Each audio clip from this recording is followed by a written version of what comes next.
What's up, guys? I'm Sarah. And I'm Haley. And we're the Device Girls. Our mission for our podcast is to inspire and empower, educate, and learn all about the medical and healthcare industry as a whole. So tune in, and we hope you enjoy this episode. Guys, welcome back to another episode of the Device Girls. Today we have a special guest on, Dr. Nick Yiannios. He is based out of Arkansas, and he's actually my uncle. So anyway, Doctor, do you want us to call you Dr. Nick or Dr. Yiannios? Which call me whatever you want. He's like, either one. All right. Yeah. So go ahead and give us a little bit of background on you and about your practice and what you like to do for fun. Oh, for fun. Okay, that's something different. Actually, no, I love what I do. So that's part of my fun. We're kind of a real high-tech, high-end dental practice up in Northwest Arkansas, Walmart corporate area, Bentonville. I've got Shih Tzus coming in right now because the storm's getting bad. So I'm going to have to deal with that. But basically, we do all kinds of computerized stuff. A lot of things. People travel to see us from all over the country, out of New York, out of San Francisco, out of Dallas, name your place.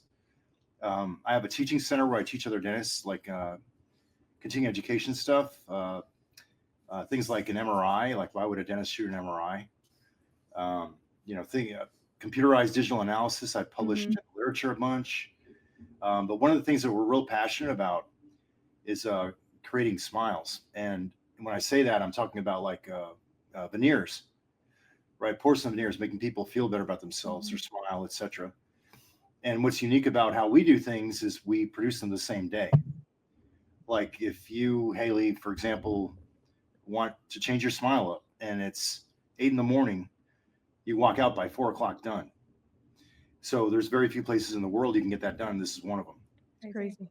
Right. So, and we don't just provide that service, even though that sounds really cool and convenient, because normally when porcelain veneers are done, the Hollywood smile, whatever you want to call it, it's a very long process. People wear temporaries. They have to mess with, a bloody mess. Temporaries always coming off. Conversely, what we do, we're using CAD/CAM technology, and I ship in a lab technician. We call him a smile designer because he's not just a lab technician. He really knows what he's doing, out of San Diego.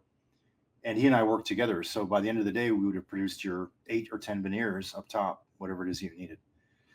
Now, that being said, there's a workup. You have a whole presentation to share for us today, right? Yeah. I mean, we can use as little or as much as you want. I put together about 25 slides to kind of Sure. Yeah, let's go ahead and pull it up. Yeah, the visuals, it's easier to talk about when you see. Yeah. So okay, go for it.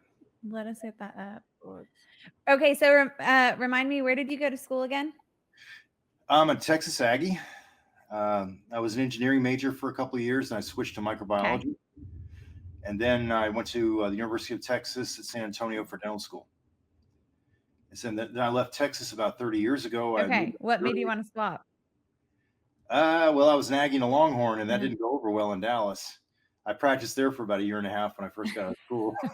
I'd imagine not. I'm kidding. No, actually, I met a girl. Yeah, not a good idea coming from an Aggie here. Yeah, I know, right? Yeah, but yeah, so I lived a lot of my life in Texas, and I kind of miss it sometimes, but I don't miss the humidity and the bugs. But I miss the fishing. I miss the things to do. I miss, one of my big hobbies is bass and trout fishing. Kind of big into that. Okay. My other hobbies, publishing and dentistry. Awesome. I love what I do. So, anyhow. Wonderful. He's got a lot of passion behind it. Yes. He gets fired up. Oh, I love it. Well, just want to double check. You can see our slides, correct? Or your slides. Yep. Perfect. Okay. Perfect. Okay. Okay. So go ahead and flip to the next slide. All righty. What's that QR code down there, Nick? So that's just a QR code to our website, drnickdds.com. Okay. Perfect. Awesome. Cool. So basically, that's my office in Rogers, Arkansas, which is right outside of Bentonville. A lot of the corporate CEO types from Walmart and Sam's are patients of ours. We literally have people from all over the country coming and sometimes internationally for some of the TMD work that I do and I've published on, written chapters and textbooks on. But that's the office. We built that about 10 years ago.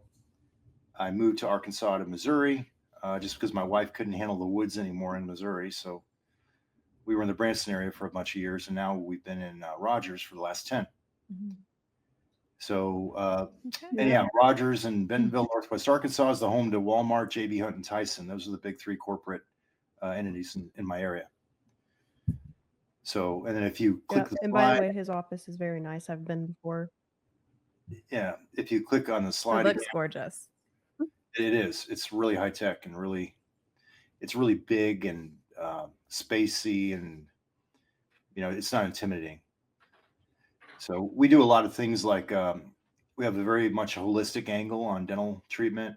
We use lasers. We do probably 70% of the fillings we do, for example, just basic stuff. No shot, no drill lasers. I mean, which is amazing, especially if they're kids. Wow.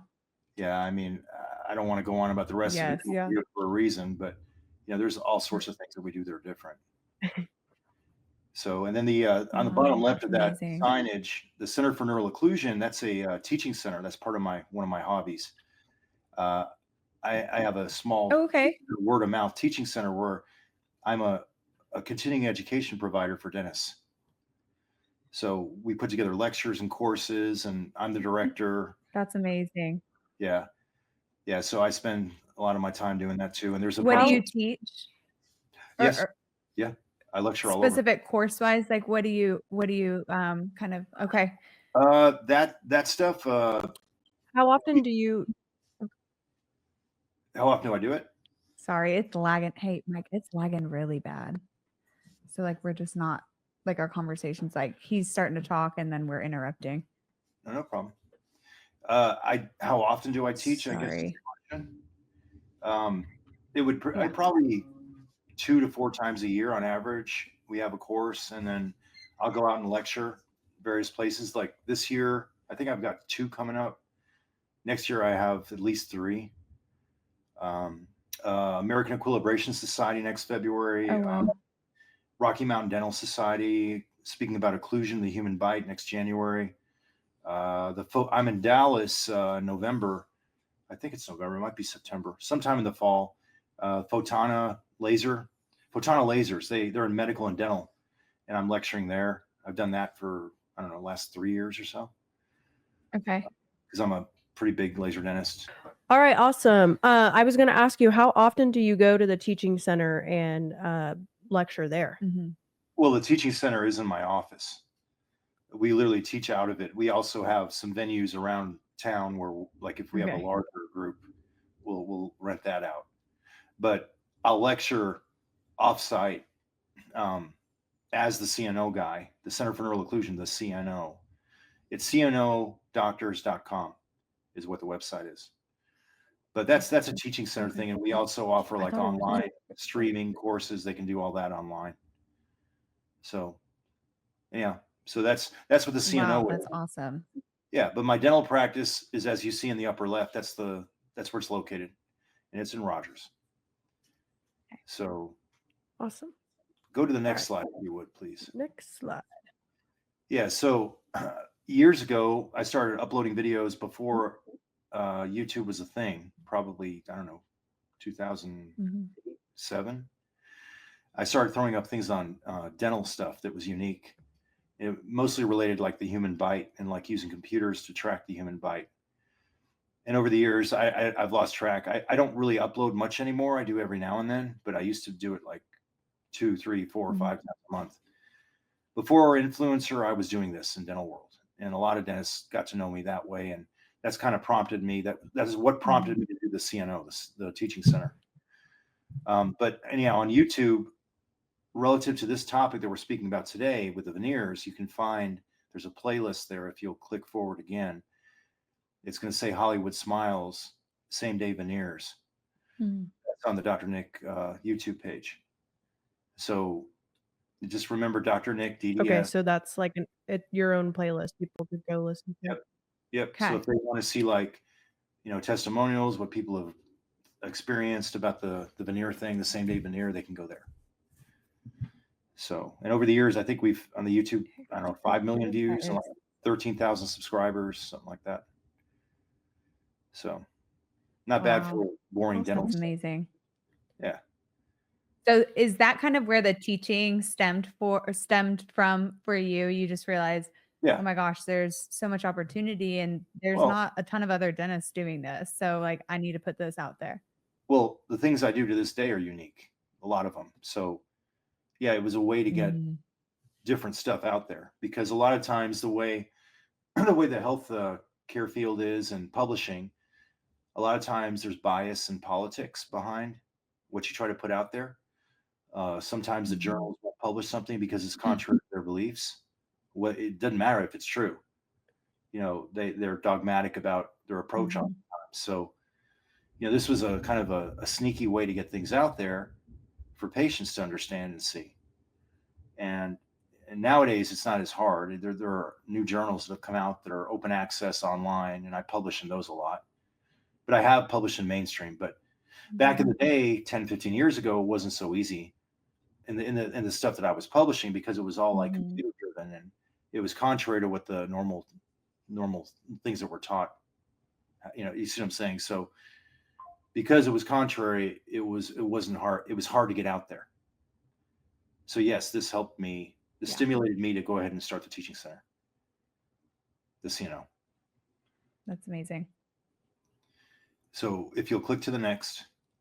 All right. So now let's get into the topic. So on the left, there's a girl. She was about 27, getting ready to get married. Never liked her smile. I thought it was pretty, but she didn't. And, you know, she's going to get it done somewhere. She didn't get it done by me. The center photo is the preparation, like a couple hours later. And notice there's almost no blood and there's very little taken away. And then to the right was the end of that day, literally the end of that day. So she started about 8 a.m. and this is about 4 p.m. on the right side. Yeah.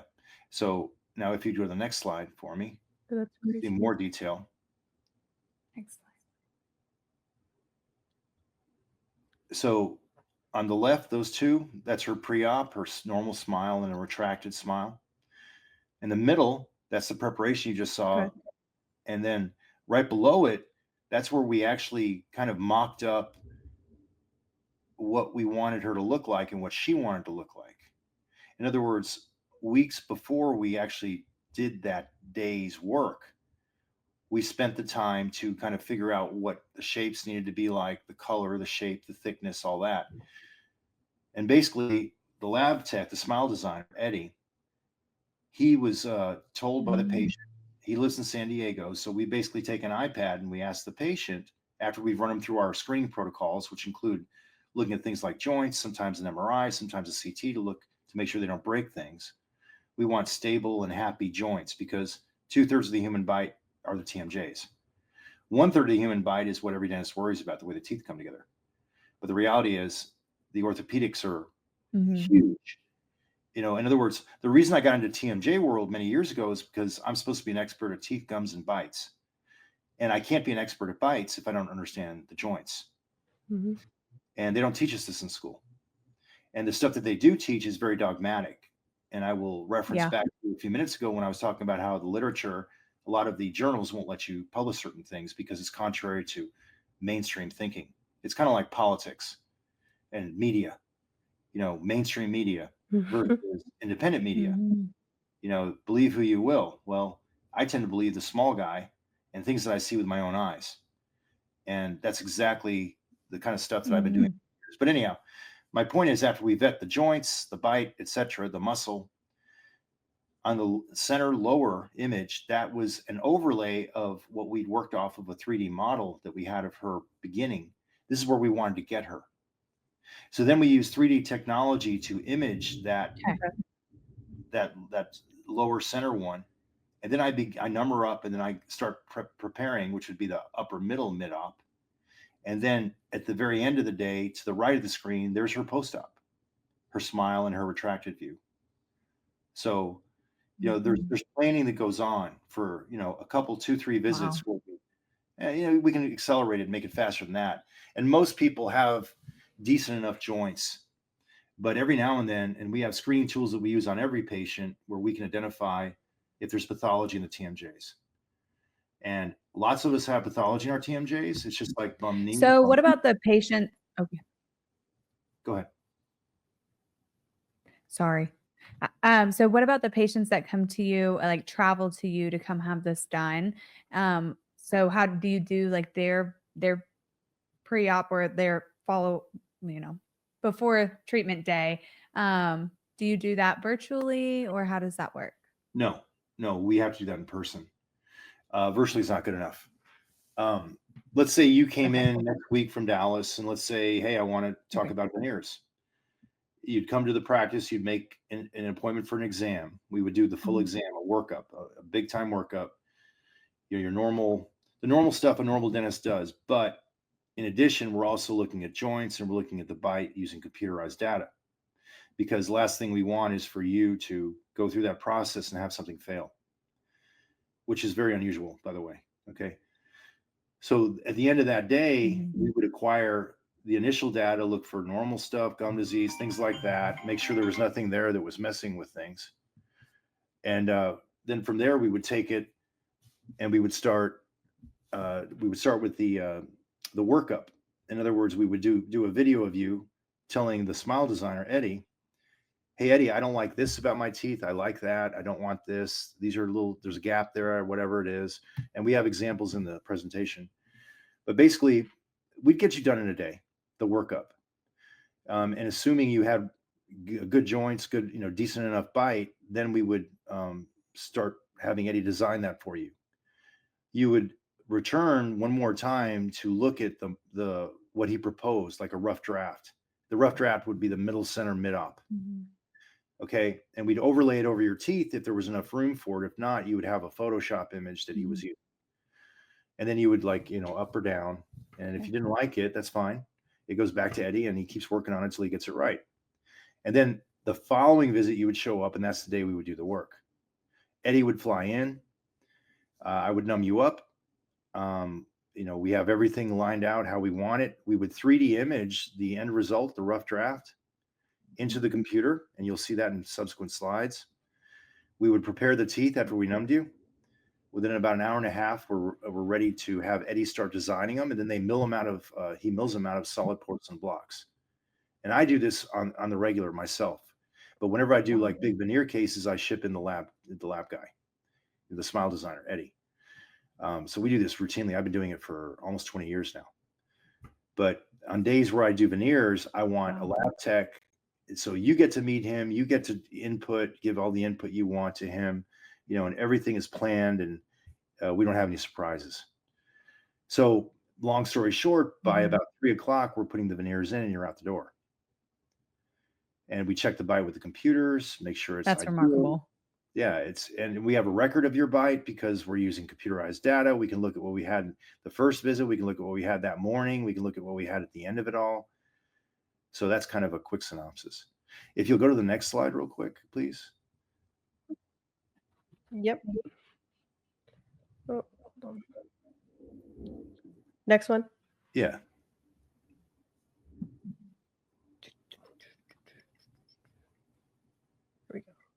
Okay, so that's that same girl. In her case, Wow. It's about 5 hours. The before was in the morning. The after was 5 hours later. Go ahead. Hold on. There you go. There's her before. There we go. 8 a.m. There's her after. It was about, I don't know, 2, 3, whatever time it was. I don't remember exactly. And then if you'll hit the slide again to the next one. And there, the next slide is going to give you an idea of like how we mill the ceramic blocks. In other words, 3D imaging, no mold in the office to speak of. We rarely use molds. And if we do, it's for something minor. We rely on 3D imaging. If you'll go to the next slide, you can see that. And we have multiple units there. They're like robotic milling machines. If you'll hit play, go to the center of your slide and hit the play button. Okay. So in my this is really cool to me to see this. I actually, when I started in med device, oh gosh, sorry. Yeah. I think our connection just cut really bad. It's okay. Oh, he was saying. Hit the play button. Let me play the video first. Okay.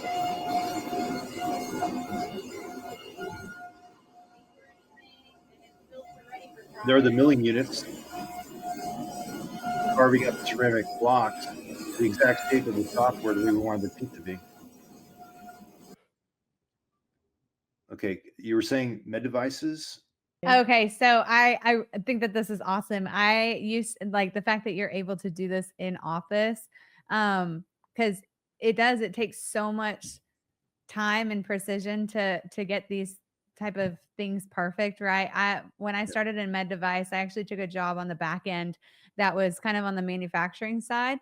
So I spent a lot of time like walking through lathes and mills and seeing the manufacturing of medical equipment. Mhm. And so to see that you are doing these sort of things in office with that level of precision and technology is so cool. And I can personally say I've never been to a dentist that has had any sort of technology like this. The tolerance levels are down to 25 microns, which is, there's 1,000 microns in a millimeter. Wow. So 25 micron tolerance. If I were to do normal veneers or crowns, which I almost never do, like the normal dentist sends off to a lab, molds, whatever, even if they do 3D, the tolerance is not that great. Mhm. I mean, you lose advantages when you send off. They Hmm. might have a similar tolerance if they're going digital, but in the meantime, they've got temporaries leaking and they cut more tooth away. That's another advantage to doing the veneers this way, a huge advantage. Not just that it's done in a day. I mean, that's just convenient. Wow. But the fact that we don't have to take as much tooth away to prepare the tooth for the veneer because we don't need a temporary, we don't need extra surface area for the temporary to hold. So at the end of the day, as long as we That's keep you amazing. numb, we bond it and you're done. So hence you lose less. Why would you want to lose more? Mhm. Nature is always better, right? So keep as much of it as you possibly can. Yeah. Yeah. So it's pretty amazing. I've been doing this Absolutely. since almost the DOS days. I mean, like 2006, 7, it was barely into Windows, this kind of tech. And now I'd say about, I don't know, 20 or so percent of the country is doing it, but they're not doing this. The anteriors they usually stay away from. It's too hard. Mhm. So yeah, it's pretty unique. Wow. So yeah, if you'll go to the next slide, Awesome. All right. that's Eddie and I working together, making sure that we did everything, or I did everything just right. I'm Is it- letting lab tech give input because he's the one actually creating the restoration in the back when we're doing those many kind of veneers. Now I do it on my own all the time, but I always defer to him because he's the one building it in the back. Hey, do you need me to take a little bit more away? Is this angle too sharp? It's really easy to catch a mistake when you do 3D imaging because you can the patient's still there. They're still numb. Mhm. Seconds later, you lay them back. If you have to take a smidge more, you do it. And then you get it perfect. Whereas conversely, if they send it off to the laboratory, patient's gone. You got to call them back and start all over again. You think that's going to happen? It Mhm. never happens. So the lab Yeah. just works with what they've got, whether it be good or bad. Whereas if we, as a team, Eddie and I work together, we make sure it's ideal. So you lose just the right amount, not too much, not too little. It's going to be strong enough and Mhm. thick enough to not break. I've checked your joints. I've checked your bite with the computers. I mean, it's night and day. So, and it's easy. And we're really big on Wow. Wow. natural. We're really big on no toilet bowl teeth. Actually, I pushed people away that came in. They wanted bright white and all this kind of Hollywood, LA stuff. I'm like, no, I'm not your dentist. I want when you smile for people to Mhm. look at you like you've got natural teeth.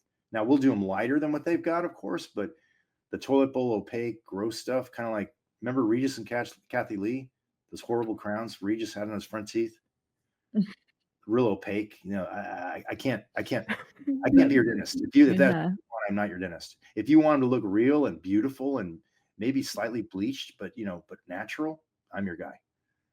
So Mhm. anyhow, next slide, please. That's awesome. All right. So this is, remember I mentioned when we were working somebody up, we'll take a video with the iPad and we'll send it off to Eddie, the smile designer over in San Diego. If you'll hit play, this is one of the girls we did. Hey Eddie, I do not like the gap in between my two front teeth and then the dark triangles on these two sides just because the shape of these two teeth. Perfect. And then last thing I need to do is do E, kind of where your teeth are apart, and come together just a little bit, a big E. Okay, the E thing, Eddie will do a screenshot of that and he'll pull it into Photoshop. So he'll do it virtually on the Photoshop software. He'll also print out a 3D model from the 3D image we made of her teeth and start to work in San Diego to get things. This is the workup that I was talking to you guys about. It's really easy for the patient. It's no big deal. If you'll go to the next slide, Wow. please, you'll be able to see her before and after. Okay. Oh my So, gosh. On the left is where she started. I've been wanting veneers for forever, so this is just like making me like Yeah, want on this the more. I'm like, Yeah. I need to On the come right- see you. Yeah, but you guys look how they look real. Her bottom teeth are untouched. They're perfectly virgin. They're ever so slightly brighter than her bottom, but they don't look fake. They look real. And we changed the shape for her. We closed her gaps, all the stuff that she loved. That's exactly what she wanted. So if you go to the next slide, then Yeah, that's awesome.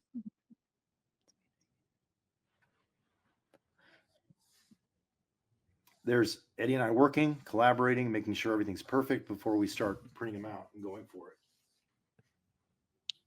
So there's a 3D printed model, and there's a mold that's kind of pink and green behind it. After Eddie works up, he'll print out the model exactly how he wants. He'll take a mold of that, send it to us, and then we'll be able to overlay it over the patient's teeth so they get a real look at how things are going to be. So next slide, please. Wow. It's pretty cool, huh? Yeah, that's amazing. Now, this is a video. If you'll click on it, you'll be able to see the 3D imaging. And that computer screen on the top of the video, that's the bite muscle stuff that I've published about. The research I was telling you guys, like the human bite. Okay. Oh, cool. Very accurate, right? Yeah. So there's electrodes on her face. You'll see those. Those don't hurt. They're like tape, and they're sensing muscle activity. And we're not doing that right then and there, but we're 3D imaging. This is during her workup. This girl.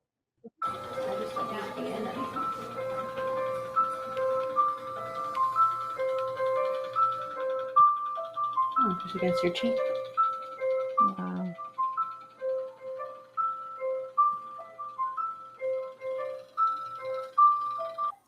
Nice. So there's the model. That's what she has originally. Now, if we don't like it, you just don't be afraid to say it. If you love it, don't be afraid to say it. Yeah. Be honest. And this is just a quick temporary thing. Okay. Whoa.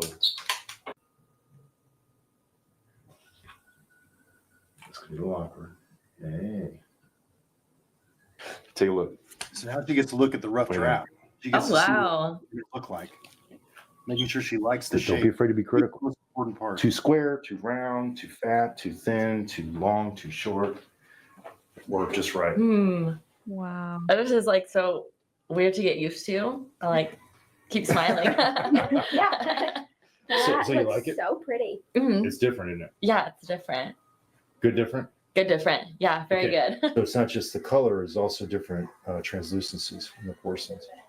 That's not bad. So there we are working Wow. the day of, and there we are in the middle of it all. And there we are just finalizing things. And there's her preparation. Again, no blood. Look how little we cut away. There's her final product. This is a pretty good one. Wow. If you go to the center, that center is the video that we uploaded to Eddie for the workup. And there's his pre-op and his post-op. Same Okay. day, look at clothes, right? Go ahead and hit play in the middle video. You can tell them who you are. Brian Cannon. All right. And what do you want to change about your smile? So overall with my smile, really hoping to, been grinding my teeth for years. And so really elongate some of those teeth that I've ground down over the years. Also brighten it up a little, get it a little wider. And then also I've got a gap there that I've been, didn't wear the retainer as much as I was supposed to when I was younger, but would love to get that closed up a little.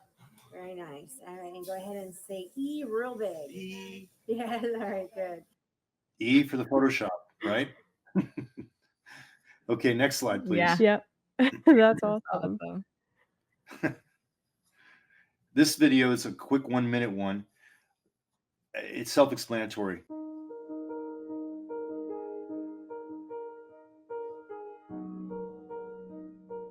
I had some chipped teeth from a football accident when I was, about 10 years old. And the cap or crown that they put on it was, out of place, too big for my mouth, and really just didn't look all that good. So it caused some issues with a couple other teeth, and I just needed to get it fixed. I'm exactly 1 week after having veneers put on, and it's been a great experience. I haven't had any issues. It's just been learning to smile bigger is the only thing that I've had to have any issues with. You go from not smiling at all to everybody wants to see you smile, and you feel confident, and it's been a blessing. So I'm super excited to get it done, and Dr. Nick's knocked it out. So That kind of, in a minute's I love time, it. shows you the process, right? And then the next slide. We're almost through this. I figured people would get a better visual. So here on the left is her natural, and we were doing the video for Eddie, and we did the overlay after the mock-up on the right. Same day, of course. You can see she's looking the same hair, same. All right. Good morning. We're shooting a video. Excited to see this. Yeah. All right. Cool. Also, play with it, look at it, make sure she likes it before we commit to that. Oh, her eyes make the stars look like they're not shining. So now you're getting an idea of the workup. That's right? amazing. Yeah, next slide, please. Yeah. Wow. So there's her before, there's her after. Now the before photo was taken, weeks prior. The after, that wasn't that day that we did it. I think it was about a week after we did it. This is years ago. This is an old case, really old case. Okay. So I know you have some patients that come from like out of the country. So if that's the case, would they just come into your office multiple different times, or would they like stay for like a week with you and just get everything done? Or how does that work? Every case specific. I mean, most of the travelers, like we have a lot of international people, a fair amount, they come to me for the TMJ screenings because the things that we do are very unique. You can't get it literally anywhere. The way we do it, the sequence, how we do it, that crazy stuff I was telling you about that they wouldn't publish. It's not crazy. It's very applicable and efficacious. But for veneers, that would be a little tougher. They'd probably have to either remain for a week or so, a week or two, or they'd have to return a second time if we were trying to do veneers the same. That's a different type of cycle because it takes time for that to get uploaded to Eddie, for Eddie to ship it back to us. That's to get, it gets emailed there, but it gets shipped back because it's a physical impression that we squirt the stuff over. Right. We could accelerate it by just doing a Photoshop mock-up, but then we're losing precision. It'd probably nail it, but it may not. So it's a little bit risky. So it's always best to be more precise and take your time with these things. But literally, this is not a misnomer. The day that we prepare is the day they walk out finished. And there's huge advantages, like I mentioned earlier. Wow. This is a video of a woman that she came to us out of Denver, and she'd had 2 sets of veneers done within a year, and they weren't to her liking. So we use our lasers to remove the old veneers to be less traumatic. In other words, instead of the burr and the drill, because that creates heat and kill teeth. It's already been cut multiple times, right? 10 teeth, which is not a good thing. They call, any surgery, a revision is never as good as going in initially, correct? Medical, dental, whatever it is. So basically, we took off her old ones in minutes, and then we got to work, cleaned it up, and did the mock-up, got it all ready, and Eddie was there, and he designed and milled it all, and we did the dental work and inserted it at the end of the day. If this is about a minute long, this is kind of a revision example. Like, hey, I had veneers somewhere else. I hate them. I want them done again. That patient flew in from Colorado. We see people from all over the country, and she had problems with her veneers. She had 2 cases, 2 sets of them done. One about a year ago and one 6 months later by the same practitioner. The problem is when dentists do veneers traditionally for cosmetic reasons, they tend to send it off to a laboratory. And in that handoff, the patient walks out with temporaries. The patient doesn't interact with the lab tech. What we do differently here, many things differently, but in particular, like CAD smile scenario, is the lab guy and I work together with the patient the same day to help make sure that they're happy with the end result. Shade, shape, all that kind of stuff. The shape of the tooth in particular is the most important part. And her shape was, it was boxy looking. The veneers that they put on her, they looked like denture teeth. Made them today, literally in the last 6-7 hours. No temporaries. I mean, she walked out finished just now. Basically worked it up, showed her on 3D models that we 3D printed what we plan on doing, and she loved it. A few moments, and there she is leaving. Wow. There's an example of revision. Hey guys, you've heard us talk about it a million times now. Medical Sales College is where our journey in device sales really began. Back in 2022, we were just like a lot of you, hungry for a career that was meaningful, fast-paced, and let's be honest, lucrative. MSC gave us the training, the confidence, and the connections, Including each other. to actually land jobs in this super competitive field. So if you've been listening and thinking, could that be me? Yes, it absolutely could. With campuses across the US and online options, it's never been easier to get started on your new career. Scan the QR code on your screen or go to medicalsalescollege.com/devicegirls to learn more about how Medical Sales College can help you break into device sales. So we're kind of done with the CAD smiles part, but I threw in a couple of quick, that's the digital bite thing I was telling you about. That's the thing that almost no dentist uses, Okay. which is foolish because I found the cure for sensitive teeth many years ago using that technology. Sensitive teeth from bite origins. That's a new topic, and we don't have time for that today. It's off topic, but understand that thing is ultra accurate. The ink ribbon the normal dentist uses, or the shim stock, it's like a little foil that they use to check your bite, is complete crap, especially when you're numb.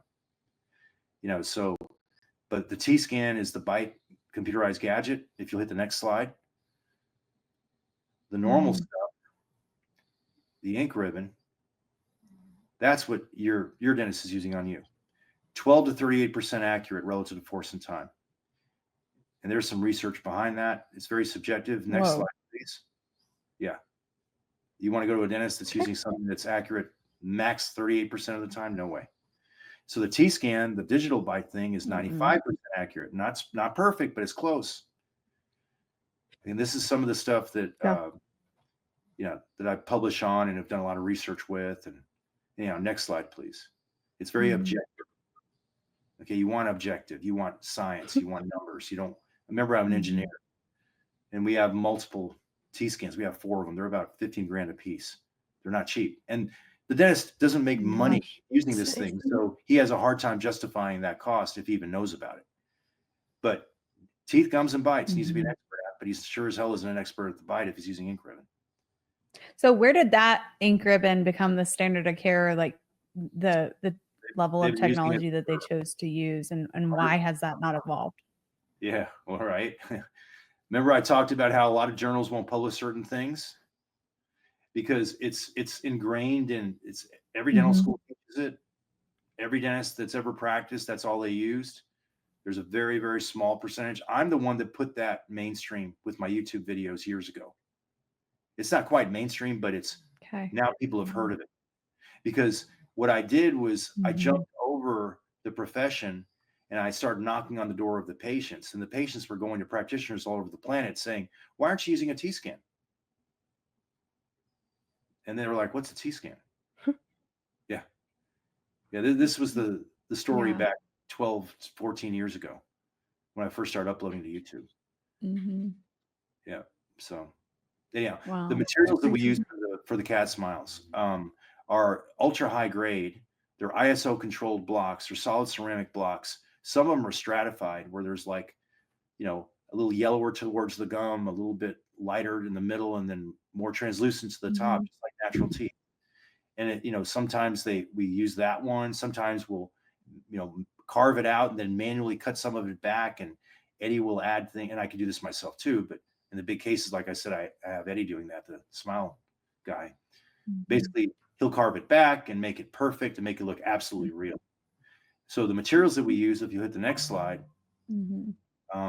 The primary three, there's one that's called lithium disilicate, or EMAX. Very strong, very pretty.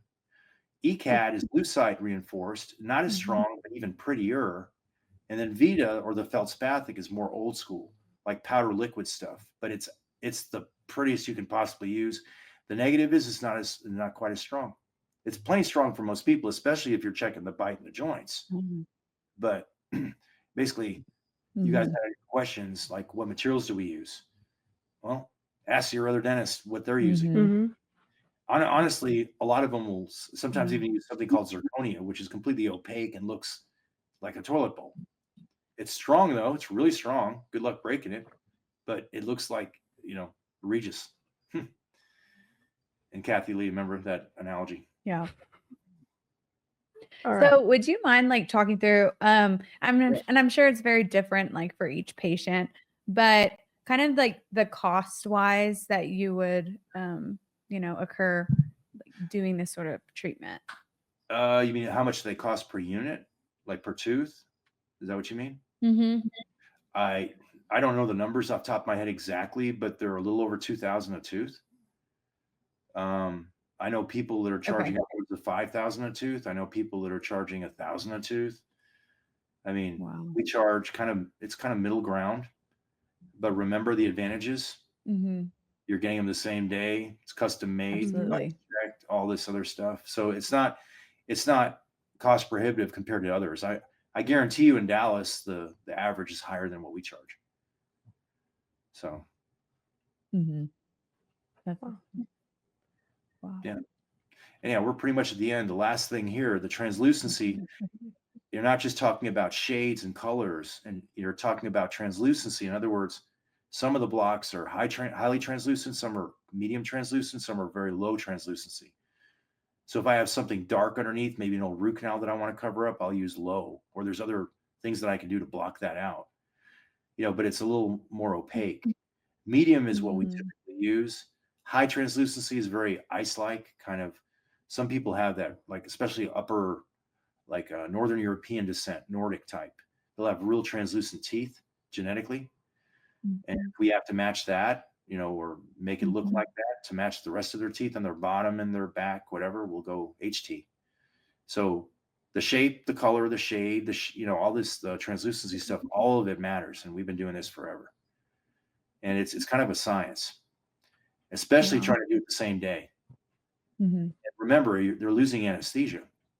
You're using local anesthetic that you can only give so much in a day's time, and you've got to be on the ball to get this done. This is one of the many reasons why people don't generally do this. The 20 or so percent that use CAD/CAM in the country nowadays, almost none of them will touch front teeth because it's way too tricky. It's way too hard to nail it just right. There's the 3D imaging. If you'll hit play, I'm manipulating the software, and then you're going to see the milling. We are carving out one of the blocks. That's the software design. But there we are, staining and blading to make them harder and prettier. Vacuuming. Look at Oh my god, dude! Told you. That's unbelievable. Look at that. It's been so 20 good. years I've been wanting this. Aw. Awesome. That's an example. Anyhow, we're pretty much at the end. I've been using the CEREC technology for going on close to 20 years now, and done over 10,000 of them. And basically, we're pretty much at the end. You guys ask away if you have any questions. That's incredible. I think that's enough. I try to put a visual together. That's a lot of patients you've impacted. Oh, hundreds of CAD Smiles patients over the years. And the cool thing is they come back, most of them are relatively local. If they're not, they live in Missouri or maybe Texas, and they'll fly in or drive in. And I think we started doing CAD Smiles, I don't know, it's been 9 years ago. And they still come in and they look brand new. And the edges are completely sealed. Remember, there's a 25 micron tolerance, like super tight seal. Lab made stuff, you're typically talking 50 to 100 microns. So you've got a bigger gap. So why would you do that? If you can get a better seal and you can prove it, and you see what I'm saying? Yeah, and there's all these little nuances to learn and understand when you do this. And And in my teaching center, Eddie and I are actually getting ready to put together a CAD Smiles course. We're probably going to launch that next year. I've got another course I'm doing right now, but working on. But yeah, we're going to start pushing that out so other dentists can do it, because other people should be doing it if they have the nerve. Mm-hmm. No pun intended. Yeah. Mm-hmm. So, yeah. So, what kind of questions? So have you got? what's your most favorite part of being able to do same day veneers for your patients? You change their smile, you change their life. I mean, people, when they look at you on the street or in an interview or on a date, they're looking at your eyes and your teeth. They're looking at your smile.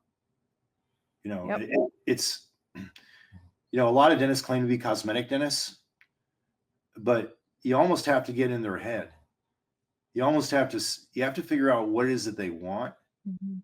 And then when you nail it, you know, it changes their life. I mean, like the video you saw with the guy with the football accident. I mean, he looked like a hillbilly, and now he looked like, Yeah. a stockbroker on the New York Stock Exchange. I mean, confidence, like infinitely better. Wimpy and kind of, no confidence and so that's amazing. That's the motivation. That gives me the endorphin rush because, it's awesome. I mean, plastic surgeons change faces. I change smiles. And in a way, the smile is more important than the face. I love that. Yeah. So, Yeah. and this is a whole lot cheaper. If it's done right, it lasts a long time. So, Mhm. yeah. I mean, it's That's tricky incredible. stuff. I mean, veneers are like, I'll have young people come in every now and then wanting it done, and I'll talk them out of it.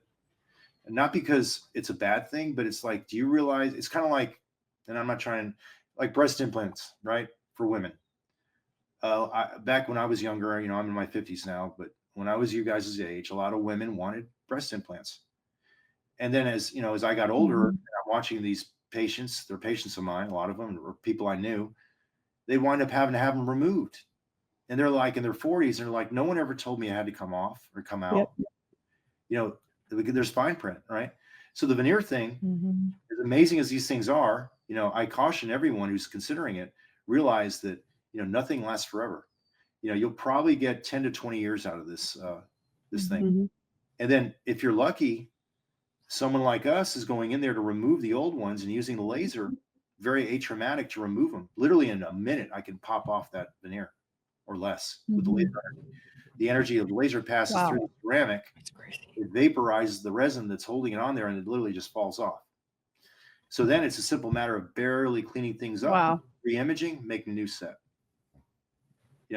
So, I mean, whereas the normal dentist, they're going to go in there with a burr, and they're going to cut it up. They're going to cut it in pieces. And every time, all that friction, all that extra cutting can kill the tooth. And if you have a tooth die, the dang thing over time, even if it gets a root canal, let's say, which we're kind of averse to, I'm a very holistic practice. But let's say they have to get a root canal. They don't want to lose their front tooth. They don't want the implant. There's times where you have to do it. Sometimes even the best done root canal will start turning dark. Because if you'll remember in biology, blood has hemoglobin. The part of blood that binds oxygen is iron. Fe2 plus binds O2 minus. What color is iron? So the nerve, the pulp of the tooth, the center is like a river. When you're doing a root canal, you're cleaning all that out, but there's still residual mineral in there. Sometimes you can't get 100% of it out. We get close to 100 when we use lasers and ozone. That's a whole new topic. My point is, every now and then that tooth will turn dark. Yeah. So you see what I'm saying? So it's like, I caution anyone considering to do this, make sure whoever you go to knows what they're doing and is very cautious and really cares. It's not about the money. Like for me, my main reason, is not the money for doing this. My main reason is to change their life, change their smile. It's awesome. It's a feel good thing. It's kind of like when I worked TMD World, and I'm the only guy that was able to help them. I'm the one that stopped their pain, reduced their pain by 50%.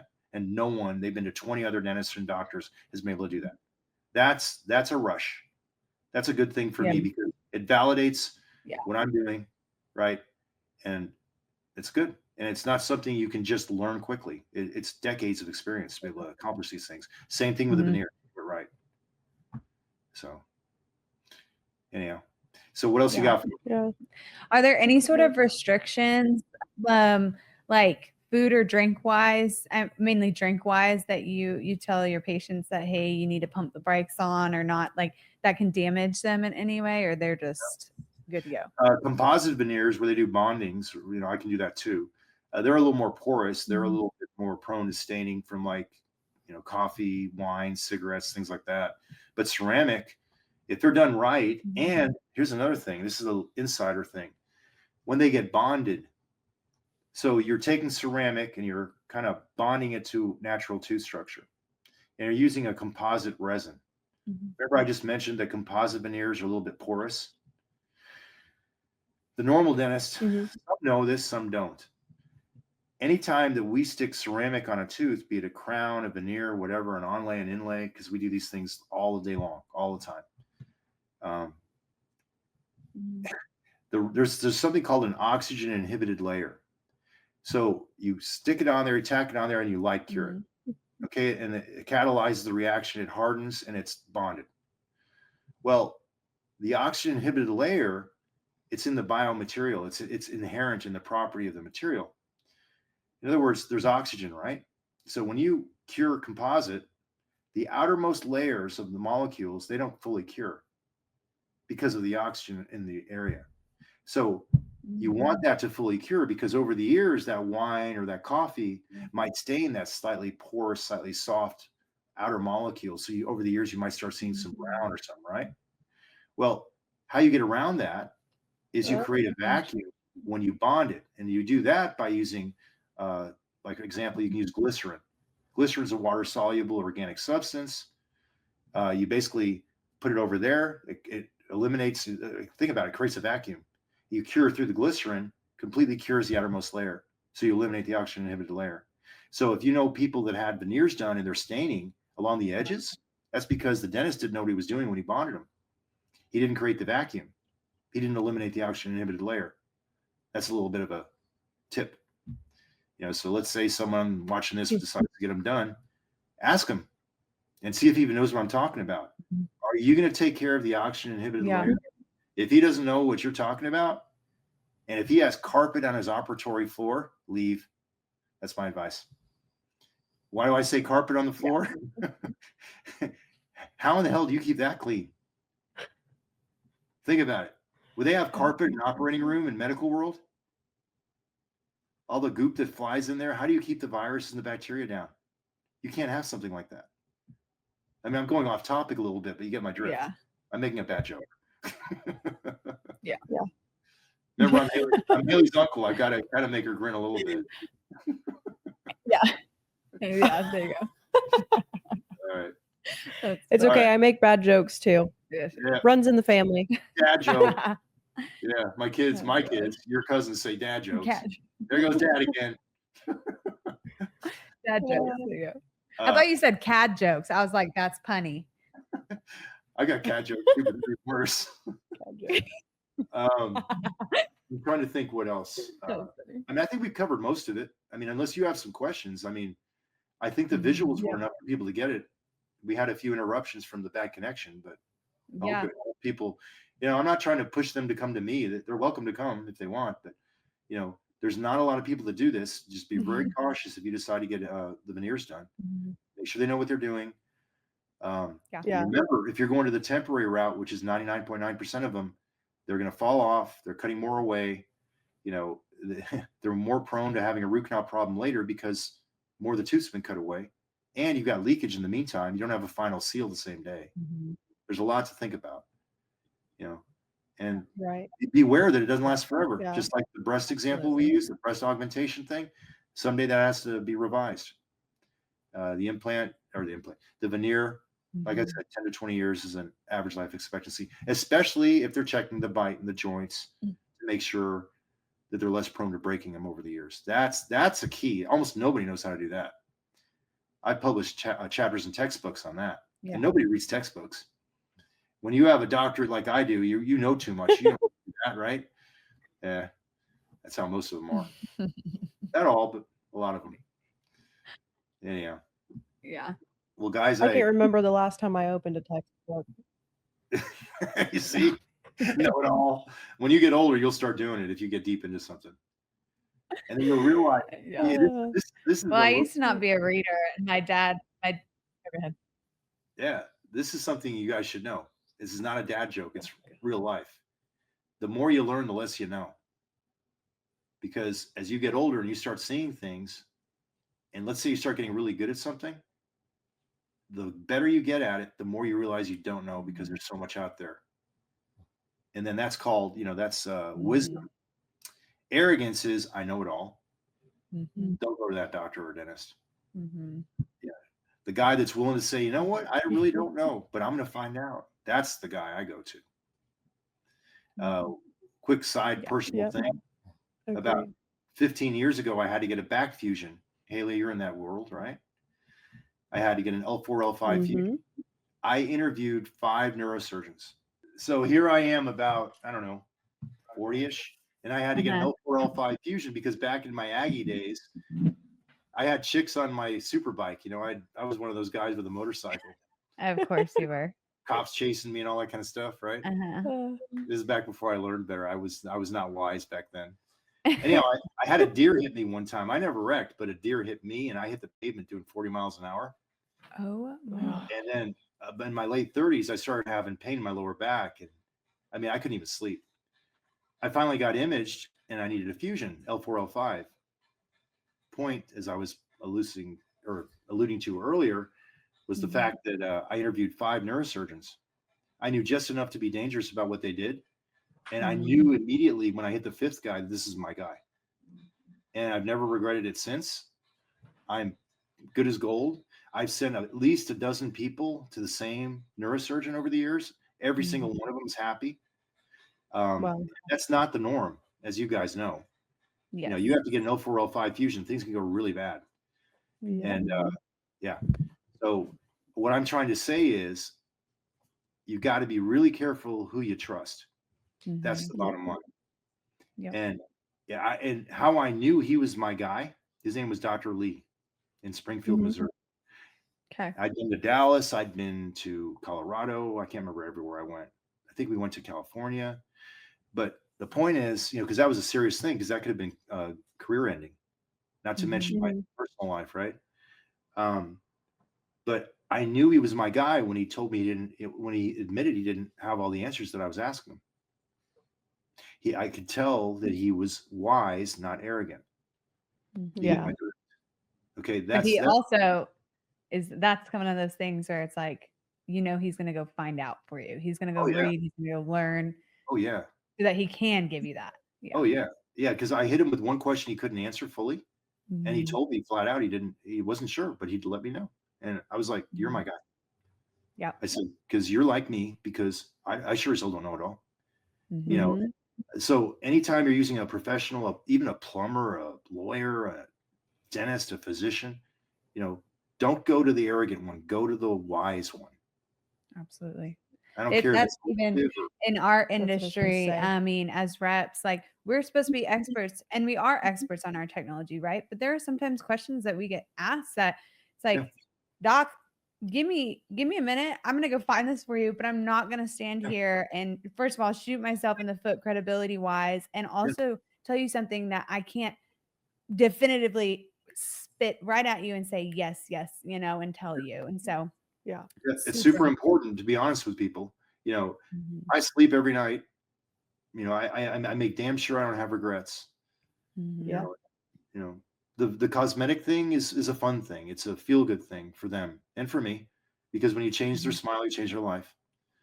But there are times where I'll say no. I think I should also mention, like, what kind of case would we not do, right?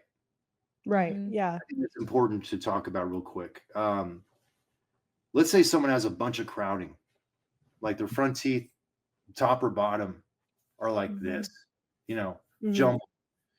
They're going to need to go through orthodontic work first. And I will tell them that. It's like, I'm not your guy. And if they insist, I'm like, you're going to need to go somewhere else. And the reason for that is because top teeth, bottom teeth, this bottom stuff hits the top stuff. And yeah, you can straighten them out with the veneers within reason. but you may not get the shapes, the widths exactly right. It may start looking fake. Not to mention, if things are super crowded below it, you might wind up failing over time. You may not get your 10 to 20 years, you know?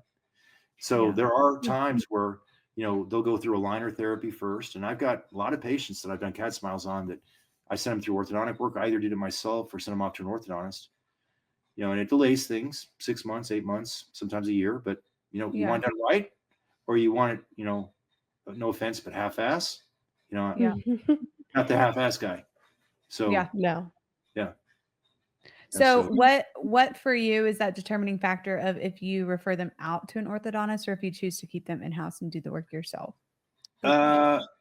Basically, there's a couple things, but like if you're moving canines a bunch, eye teeth, canines are like redwoods in the bone.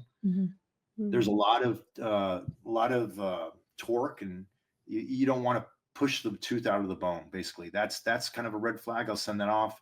If you've got back, especially back lower molars or wisdom teeth that are tilted inwards, that's something I want the orthodontist to touch. If there's a little bit of jumbling, we'll do aligner therapy ourselves, and it's no big deal. Okay. I'll do mild to moderate cases. Anything moderate, tough to tough, I send off to the orthodontist, because you know that's what they do all day long. And understanding one's limitations are important too. You know, Absolutely. I'm plenty busy. I don't need more business. It's not like, you know, I had today we had a new patient that came in. A quick story. A young guy who just started practice about a year ago in my town, outside of my town, had seen this woman, took out her left lateral incisor. Didn't even talk to her about bone grafting. In other words, you pop a tooth out, you don't graft it with bone in the front, you're likely going to lose all the bone to where you can't get an implant. So what that means is she's going to have to, she's walking around with a hole right up in here, right? She's going to have to go see the specialist. I'm going to send her to a periodontist. He's going to have to do a special surgery to widen the bone, graft it then. It should have been done the day of the extraction.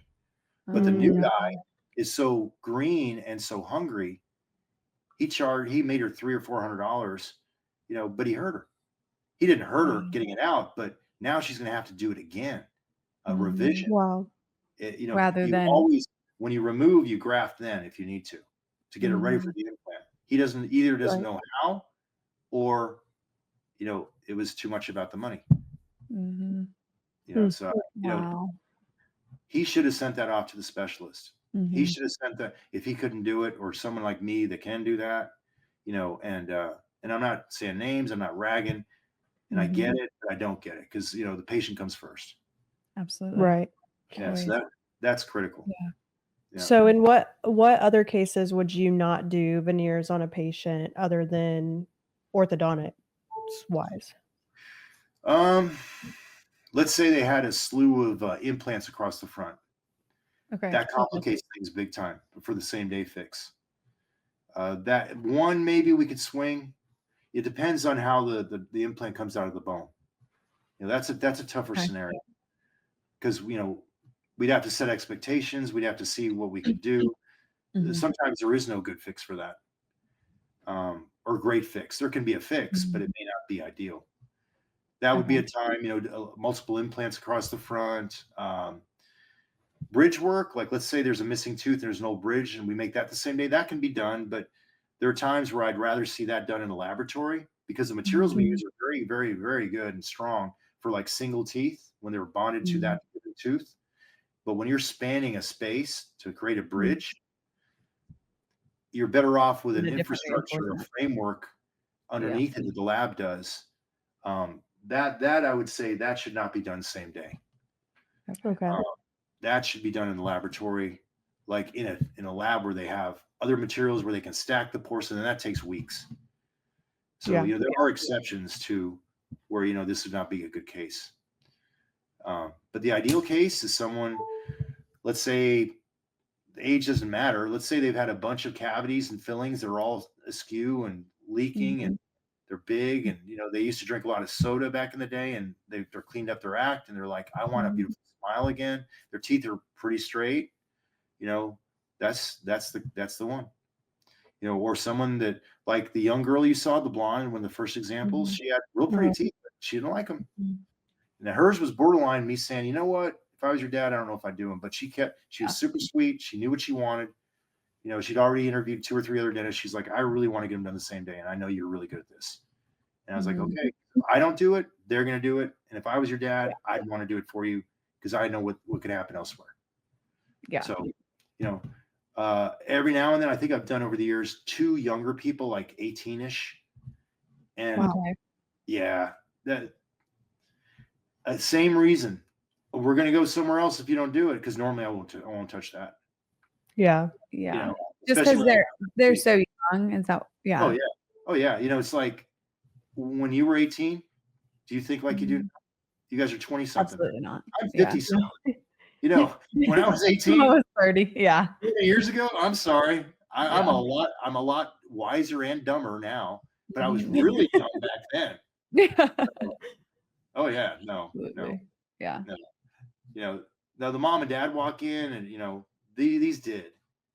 And the mom and dad were all in and wanted it bad. And there was decent reasons for it, but it was like, man, don't you want to wait, make sure you don't regret this, you know? And they didn't. They came out great. No regrets. Yeah. You know. Anyhow. Yeah, I'm trying to think the crowding, the implants, that's about it. I mean, for the most part, not too big a deal. Okay. Yeah. That's what my parents tell me all the time. They're like, Sarah, because I've never had, I'm admitting that I failed at Invisalign. Like I just wasn't wearing them as consistently as I needed to. And I really actually want to start that process over because I do have some things to correct, but I've always just been like, oh, I'll just get veneers. My dad's like, why? I mean, I've never had a cavity. I've never had anything bad. Yeah. I've got pretty dang straight teeth for not ever having braces before. Well, so I would ask you, why do you want veneers?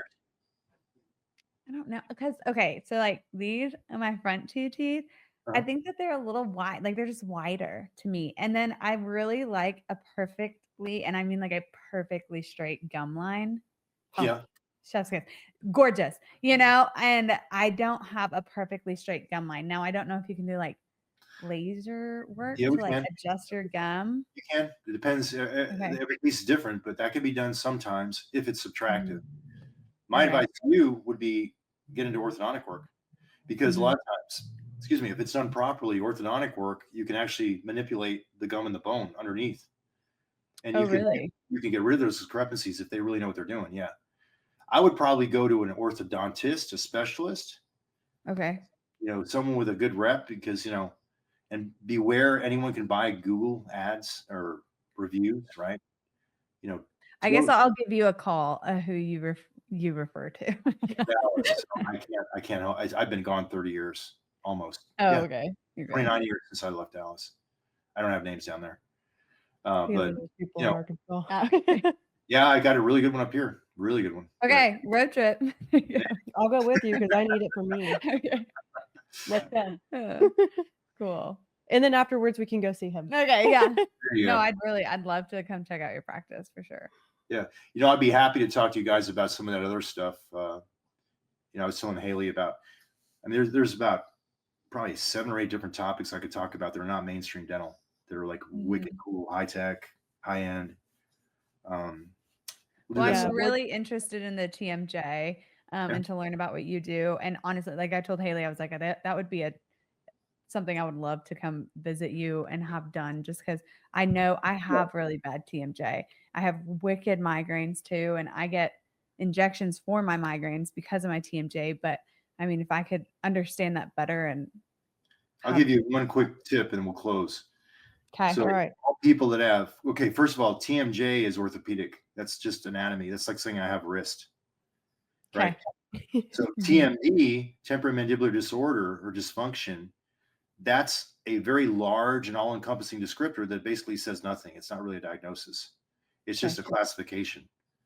So underneath TMD, you've got hundreds of things that could be going on. But there was a guy named Dr. Mark Piper, and he was like, if you type his name into Google, type in TMJ surgery classification system, you'll see the Piper classification. So best in the industry was Mark Piper. And he and I used to work together, lecture together. We're actually thinking about writing a textbook together. I was his biggest referral source most months. He retired 2 years ago. Man is a genius. He's an MD, DMD, and anyone in dentistry that's been around a while has heard his name. He used to. There's a dentist out there called Dawson, Pete Dawson. He passed away recently, but he had a big time teaching center. And at the very end of his curriculum was Piper, the guy I'm talking about, the surgeon. And your 8th or 9th trip down to St. Petersburg, Florida, you'd be running into the last course in the curriculum, and Mark Piper would basically tell you just about everything you've learned the last 7 or 8 courses. Forget everything you've learned, because here's the truth. He would absolutely blow their mind. Right. So he saw the hardest of the hard cases. But here's my tip.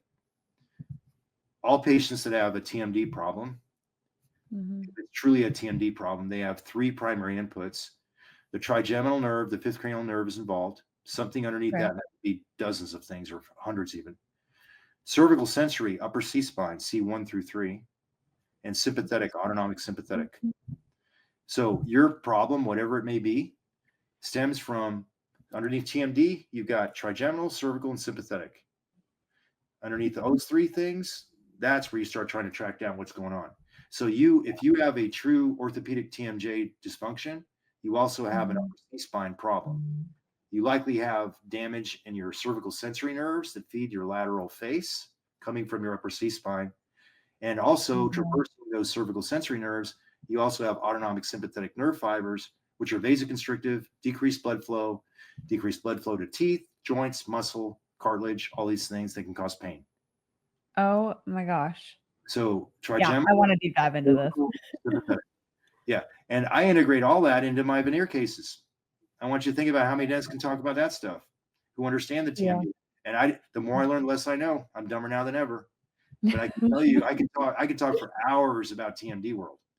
And I've seen hundreds of patients that have traveled from all over the planet. They've passed over thousands of dentists to get to me. And I don't have all the answers, but I have a lot. No one knows it all. Never forget that. I don't care if we're talking veneers, root canals, implants, surgery, back fusion, TMD, veneers. Yeah. Remember, wisdom and arrogance. You want to find not the arrogant guy, the wise guy. The wise guy. The wise guy. You're definitely the wise guy. My Shih Tzus need me. Okay. Old man Coop. Coop, say hi. He's 14. It was storming outside, and he came into my lap. Protect me. He's so cute. Anyway, let's go ahead and close this out. Sarah, you want to close this out? Thank you so much for joining us. We really appreciate you, and we would love to take you up on that and have you back on to deep dive into some other topics and things that you do in your practice. And we really appreciate the time. Learned a lot from you. Thank you for what you do for patients. And yes, we had a wonderful time getting to know you.